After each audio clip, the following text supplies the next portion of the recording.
encuentro que hay un gran parecido en la creatividad artística por un lado y la científica por el otro. La creatividad científica se manifiesta cuando uno construye explicaciones de los fenómenos que observa en el universo. Y hay un parecido sorprendente.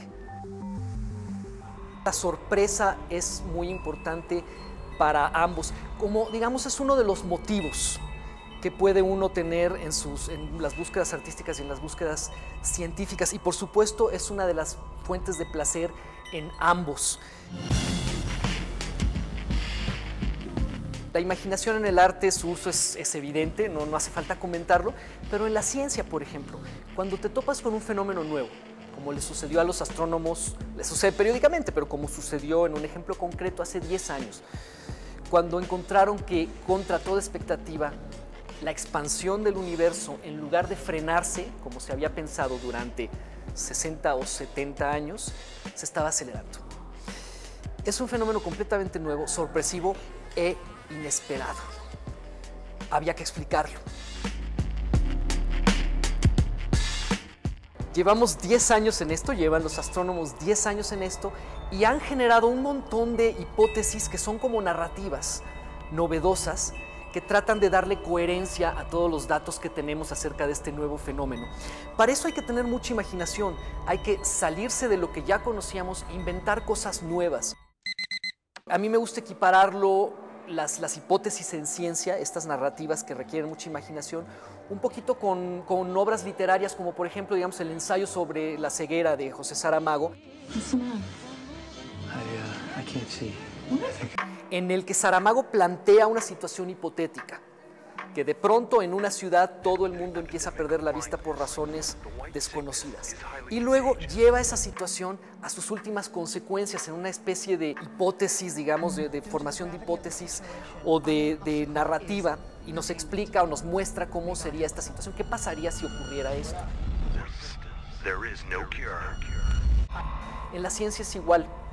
En la ciencia, para tratar de explicarnos cosas, emitimos una hipótesis que consiste básicamente en decir, si el universo fuera así, ¿qué pasaría?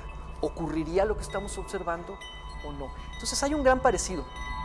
En la ciencia, sobre todo en la física, se busca mucho la abstracción como en ciertos tipos de arte. Y ahí está otro parecido que me parece que no es casual. Piensa, por ejemplo, en la famosísima serie de los toros de Picasso, que Picasso pintó en los años 40. Es una serie de grabados que empieza con un toro muy figurativo, muy casi un retrato naturalista del toro con todos sus detalles, y cómo va procediendo poco a través de los grabados sucesivos a representar el toro con 3 o 4 líneas que resumen como la esencia de la toricidad, digamos, cómo les va quitando elementos y dejando simplemente lo esencial. Los artistas de toda la vida siempre se han apropiado, no tanto de la ciencia, sino de la tecnología, que es uno de los productos de la ciencia. Se han apropiado de la tecnología, digamos, y la han incorporado a su técnica para hacer arte. No se han interesado tanto en la ciencia como tema de sus obras. Pero me parece que un indicio muy claro de la relación profunda que hay en el cerebro humano entre el arte y la ciencia está en esos periodos en los que convergen los objetivos de la ciencia y el arte.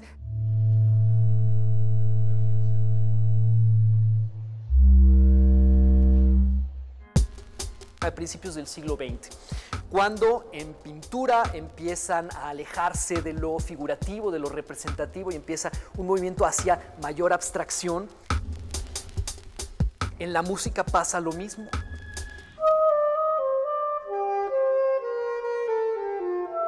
Los compositores se alejan de la tonalidad tradicional y de las relaciones entre tonos que venían usándose desde hacía siglos y empiezan a experimentar con nuevas formas de hacer de ver los sonidos y de ponerlos en relación unos con otros.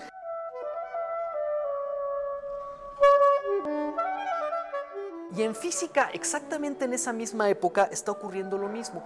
Los físicos a principios del siglo XX estaban batallando con cómo explicar lo que ocurre en el mundo de los objetos más pequeños, como los átomos y las partículas elementales. Y al llegar ahí se toparon con un comportamiento completamente inesperado y muy distinto al que habían observado en las pelotas y en los planetas y en los cuerpos del mundo macroscópico a los que estábamos acostumbrados de toda la vida.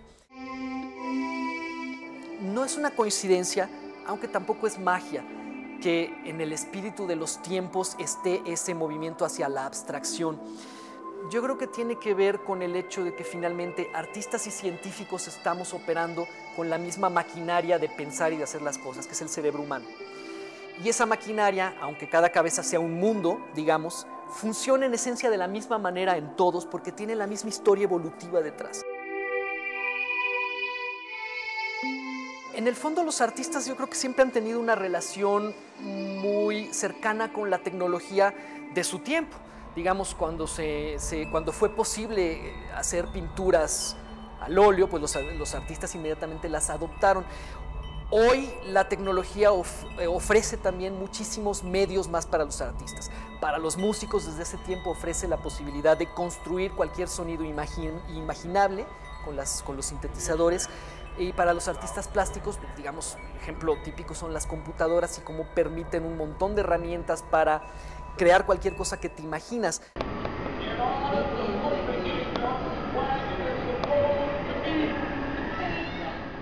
El artista, y aquí está otro parecido con las ciencias, el artista es un experimentador de todas las posibilidades que da su lenguaje, digamos. El compositor se debe a sí mismo, el compositor que se respete, se debe a sí mismo de extender a lo más posible el lenguaje de los sonidos o lo que se puede hacer con sonidos.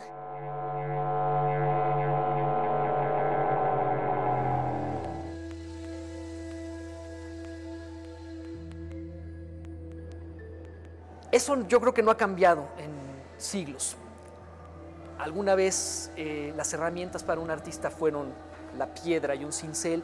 Hoy en día pueden ser computadoras y sintetizadores, pero en el fondo el artista se apropia de los medios tecnológicos que tiene para explorar al máximo las posibilidades del lenguaje en el que ha decidido destacar.